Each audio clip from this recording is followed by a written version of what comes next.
What did you say this is? What a day. What a day. What a day. What a day. What a day. What a day. With Joe Lowry. Hey everybody, Joe Lowry, what a day, and my guest at this time really needs no introduction. She is currently stirring things up on AEW, and now she's going to stir things up here on What a Day. Please welcome to the show the lovely and talented Red Velvet. Hey, Joe, what a day. Welcome to the show, and you've had quite the week, it seems.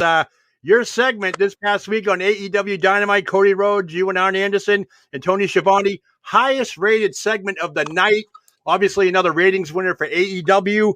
Should we be calling you the demo goddess now, or what's up with that? I've heard that on Twitter, so, I got to get approval from Jericho for that, but we'll see, Yeah. Now, how did, now you've been in the independent circuit for a while now. How did this whole thing come about with AEW and so forth? I know you've been with them for a few months now, so how did that come about? Well, I went one day as general extra talent to have a match. I didn't know what to expect. It was my first time there. So I just kind of went about my day, stayed quiet and see what was going to happen. Later on in the day, they told me I was going to have a match. It was going to be Kenzie Page and I versus Brandy and Allie at the time. Right. So, that's nerve-wracking a little. You're like, oh, the boss's wife. Oh, man, pressure. Yeah, no pressure, right? Right, no pressure. But it went great. And then it just took off from there. And I kept getting asked to come back. And now we're here, so. Yeah, you've been really thrust into the spotlight. We'll stay with that topic real quick. So you've been tasked with teaming with Cody Rhodes to take on Jade Cargill and obviously NBA Hall of Famer Shaq at the March 7th Revolution pay-per-view. I mean, what are your thoughts on this huge matchup? And did you ever see yourself in this type of matchup to begin with? No, I did not. As Cody said, it'd be ideal for it to be him and his wife. And that would have been a great matchup either way. But she's on to a beautiful, more important journey to be a mom. So I thought I'd step in because she had my back since I got there when I was getting attacked and stuff like that. So I thought it'd only be right for me to return the favor, especially since Jade, she's definitely, to me, I think she's more bark than she is bite. She loves to cause drama and say little things about people and sneak attacks. So I just kind of just how I did in the waiting room, kicked the door down and I was over it, I love that segment, by the way, the waiting room. That was a great segment. Yeah, great I didn't have to say much. And I kind of wanted to show everyone that it's actions prove why words mean nothing. I didn't have to step in and blah, blah, blah, blah, and demand this and that, how she's been doing the past weeks. I stepped in there and I let her know exactly how I felt about her. And when it was time to talk, I let her know exactly how I felt about her last week. So it's going to be a big matchup. So far, it is the biggest match in my career. A big platform, lots of pressure, but, this is what I do. I love what I do, and I'm just a lot of the critics out there are saying that Tony Khan is trying to be like WWE now, incorporating Shaq and all that stuff. I've seen online, and I don't read the dirt sheets, but I see the headlines, unfortunately, when you Google and everything. And it's been done before and so forth. But to me, AEW is so separate from any other organization, and to do something like this obviously is going to be huge. Do you feel this will benefit more, as opposed to a pro and con type of thing? Do you think this will help accelerate AEW Main Street type thing? Absolutely. I think it's only, how do I say it, general or normal for people to compare. Right. People I'm really big on reality TV. I love watching reality TV. So I understand where people come from with the comparing both sides and oh, but she looks like this person and they're trying to do this. So I don't really worry too much about that. I just one big thing I learned in my life is just to live in the present moment. So all I can do is live in the present moment, have that big match, knock it out of the park, and have the ratings go even higher for AEW. I'm really not concerned what's going on the other end. Right. I love my AEW family, so it's only gonna go up from here. You know, we're growing, we're still new, so everything is trial and error. No one's perfect. So, but I'm here for the ride. So I don't care what the dirt sheets. The There's dirt no sheets doubt. are always gonna say the worst. I know. You always get the bad news before the good news. I think it's great no matter what. AEW obviously knocking out of the park with or without crowds. Obviously, that you guys are a ratings guru to the point where NXT most likely is going to have to switch nights now because it's just deteriorating that bad. How do you think AEW is dealing with the pandemic? I mean, I know you've wrestled in front of thousands of people. All of a sudden, the pandemic hits, and you're wrestling first of all in front of nobody, and now you have like the general audience where they can only hold so many people at Daly's place. How do you feel? I mean, do you still get that rush when you get out there? Is it different? You tell me. I mean, this is the biggest platform I've been on, and it's bittersweet because this is all I know. All I know is Daly's place with AEW. But like I said, it's bittersweet. I got my job there during COVID. Had they not been stationed there for as long as they have, I don't know if I would be there as quick as I got there. So it's been a blessing for me, a blessing in disguise. But definitely, I still get the rush. It could be 2 people in the crowd. It could be none. I still get nerves. That means I love it. I always say the day I don't get nervous anymore is the day I need to retire, because that means I just don't care about it anymore. Right, exactly.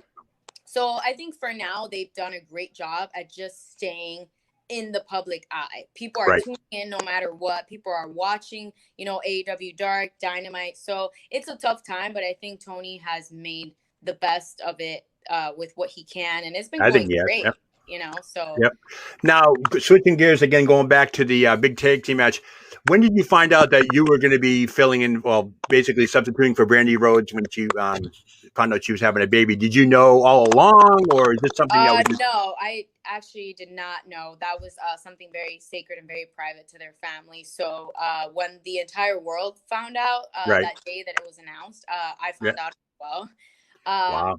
So then it kind of just spiraled from there. She found out she was pregnant, and then that still didn't really stop Jade from coming after me for some reason.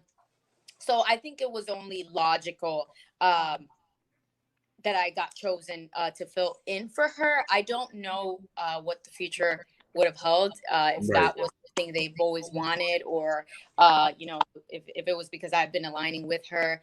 So I don't know, but I'm grateful. When I was asked to do it, I already had issues with Jade, so I was like, perfect, let's go. And I get to back up Randy, let's do it. I'm a very calm and quiet person, but I'm very respectful. So when people cross the line and stuff, I'm very big on I want to be a mom one day. So when they throw the little jokes oh, well, she's gone for 9 months and stuff like that, that really boiled my blood a little bit. So I was all right, Jade. You're not really off for 9 months, right? Yeah. I hear you there. So let's get to know Red. Let's get to know Red Velvet just a little bit here. When did you start? When did you want to become a professional wrestler? Was it something that you've always dreamed of? Did it just happen upon one day that you had the talent to do this? I mean, how did Red Velvet become Red Velvet? Well, I watched wrestling since I was 9 years old with my mom. Everyone thinks you're supposed to watch it with your dad. My dad was a professional boxer, so he was kind of always in the gym and stuff like that. And I did training with him, and I did MMA and stuff, but I just didn't want to be a boxer. So at 9 years old, I saw wrestling. I fell in love with Lita. My mom made me for Halloween, her outfit, her one piece that she had the first time. And I always said to her, I'm going to be a wrestler when I grow up. And I used to model 9 years old, and I joked about it. I didn't, at that age, you're still too small to know wrestling school exists or nothing. So I fell in love with it. I watched it. And then you kind of grow up and you do other things. I started dancing. So I wanted to be, a dancer, and I became a professional dancer.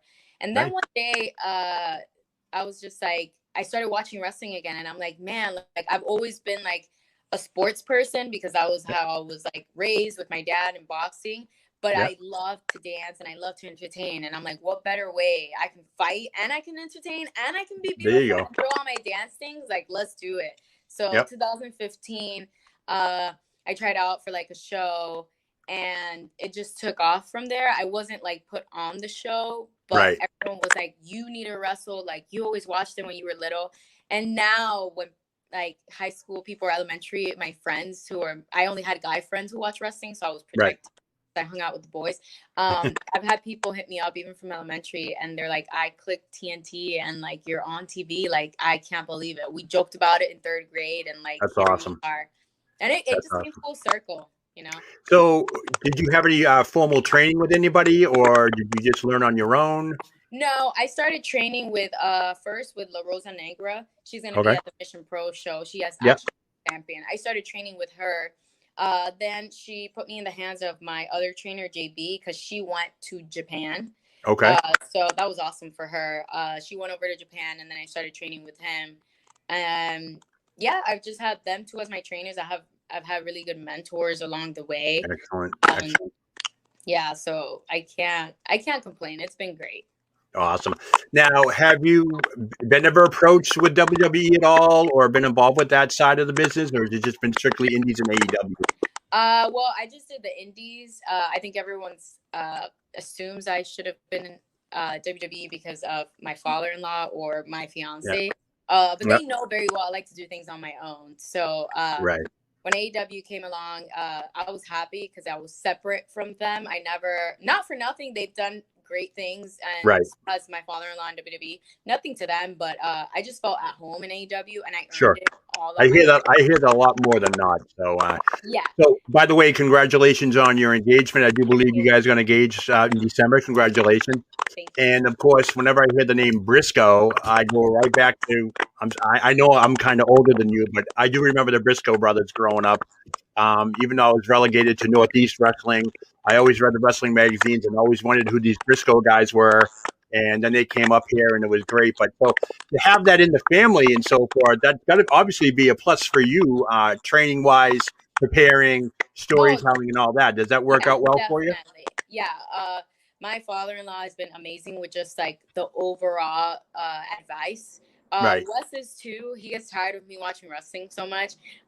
So when we're home, I don't watch too much wrestling with him because he's lived it his whole life. So I give him a break and we'll do our couple stuff. But my father-in-law and him, they've been great with just keeping me focused, keeping me humble, keeping me, you know, they've lived through all that, the fame and stuff like that. So they keep me very grounded on just staying the same person I am, no matter how high or how low it goes, you know. Now, you mentioned that Lita you watched growing up. I'm assuming she was your favorite wrestler growing up? Oh, yeah. Super. Yeah. She was like the first person I saw, and then I saw Trish. But there was just something about her. She was so different. She was all tatted, and at that age, you're like, ooh, what's that? Oh, yeah. But she was like super athletic, and I loved that about her. That's what drew me in the most. And her and the Hardys were my favorite, and I think it's funny that it's full circle. I'm in the same locker room with Matt Hardy now. Yeah, we work at the same place, but it's awesome. They're awesome. Yeah, that's great. Yeah, Lita came aboard. I mean, she first started out with the Hardy Boys.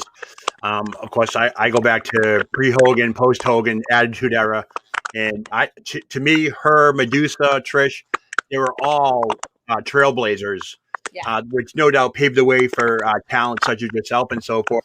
Another question I'd like to ask is, I've talked to Medusa or Alundra Blaze about this. The men seem to have like the mentors, like Arn Anderson, Jake the Snake Roberts, and so forth. Do you think it's time now on screen and, you know, maybe behind the scenes that the women start to get involved here? I know Medusa's been very vocal about it. Do you think something down the end or, you know, down the line, that could be something to look at, have the women start mentoring the women in the future? Absolutely. That would be great. I mean, I've been able to meet Alundra Blaze because of Mission Pro, and she's just amazing. Her, Jazz, all these women, even now at AEW, we have Serena Deeb, and it's just great. Vicky Guerrero. I think it is time. Like, we're in 2021, like, we're equal, you know, so we should get the same respect, and women should be out there mentoring younger girls and even the girls that are still wrestling now, you know, because that's only fair, you know. It's funny. Did you watch the Royal Rumble last night at all? Yes, I did. Yeah, did you see Victoria? She came back, and some of the other girls. It was a real throwback for me because I haven't seen them 10, 15 years. So I think it's time. I know to be honest with you, I'm more of a fan now of this generation of the women versus the men. Don't get me wrong. Everybody's talented. I grew up in that larger than life era where a wrestler was 6'5", 250. When you come walking down the street, you knew who they were. Yep. But now it's like if Seth Rollins was walking down the street, or Finn Balor, or even a Darby Allin. No disrespect there. It's like they just look like regular guys. And so I've always been like that larger than life. But when you transcend that to the women bring a different element to the ring. And to me, I think sometimes it's even more at a storytelling, more attention and so forth. So yourself, I mean, outside of watching your matches, I think you were on AEW Dark back in I want to say in the fall, I think when you first got here, you were on Dark a few times. Yeah. I knew you had talent. I'm like, she needs to get up to the main roster. I mean, you just know when you see somebody, whether they're just going through the motions or whether or not they're working hard. I see you in the ring, Thunder Rosa, Allison Kay. You guys work. You tell a story. And so far, between me and you, and I've had Jordan Grace on the show a few months back, I think her match with Deonna Purrazzo at TNA's Impact pay-per-view back when COVID first started was unbelievable. It was 20 minutes of no crowd, just them wrestling, and they didn't even need a crowd. And that to me is like they're going to push this type of thing now with the women. And obviously you're going to be a part of it. So, that speaks volumes for me and for you. Do you feel the same way? Do you think the women now are getting more and more each as the week goes on, more exposure? Oh, absolutely. I went from back in June when I started, there being 1 or 2 women matches on Dark. And now there's 6, 5, like the card is stacked with women. Yeah. And it's because every week we keep delivering and knocking down the haters. Every week it gets harder. Every week there's more criticism. Every week there's more negativity. So I just grab all of that and it fuels me up. And I might be on the other end of you in a match, but overall we're all doing this together to bring more awareness to women's wrestling, because it's only going to get better. The girls are only getting better, even like competing right there with the guys. It's just like it's evolved so much. Now, real quickly, I know we're running out of time here because we're just checking in. You have a big thing coming up February 6th. It's a Mission Pro Wrestling. Tell us about your match coming up on that card. I will be going against Sky Blue. It is her debut match. Oh, wow. So I love catching the ones debuting first. No, I'm just kidding. But she's excited. I'm excited. She's young, firecracker, and I love when they're that age, because I never got to start wrestling that young. So just to see how young they are and getting started so early, it's like such a blessing. So I'm not that old, but I do love getting in there and giving people the rub, how they call it. That's awesome. I mean, that's what it's all about. I mean, it's about putting everybody over, and you return the favor, they return the favor, and it works out, and the fans win in the long run. So that is something. Now you get the March 7th Revolution pay-per-view coming up. Any messages to Jade Cargill and Shaq? They need to bring it. She's a lot of bark, so maybe she'll bring a bite or two. I'm not afraid. I think a lot of people underestimate me because I'm small, but if I haven't backed down from the moment I got through the door, I'm not going to do it now. I've been put up against Nyla. I've been put against Sheeta, the champion, and stuff like that. And everyone's always like, oh, she's going to lose, blah, blah. And whatever it is, I live to see another day. And that's why I'm still here. That's why I was the highest rated minute. So I'm not afraid of Jade and the pizza man, Shaq. He wants to come up with these cute little names. Cupcake The Cookie, pizza man. Pie. So I hope that their wrestling is as good as their shit talking, because that's there pretty you go. good at. There you go. Now AEW's live this week. Are you going to be making an appearance that you know of, or do I what? Are you going to be making an appearance on AEW this week live, or? I am making an appearance on AEW Dark tomorrow. I have a match. Oh, that's right. Yeah. Alex Gracia. It's the Pink Dream versus the Red Dream, and it's going to be a sweet dream. I have that, and who knows? I can't give any spoilers. I will be there for Beach Break to watch that. I will be there for Penelope's wedding and Kip. Yeah. So who knows? I might make a separate appearance apart from that. But I will definitely be this week. Well, I want to thank you for coming on. What a day. I know we're running out of time here. Real quickly, how can fans get a hold of you on social media? You guys can get a hold of me. Instagram, I'm now LA_Red Velvet for Instagram. Twitter, I'm the with 2 E's, THEE_Red_Velvet. Woo!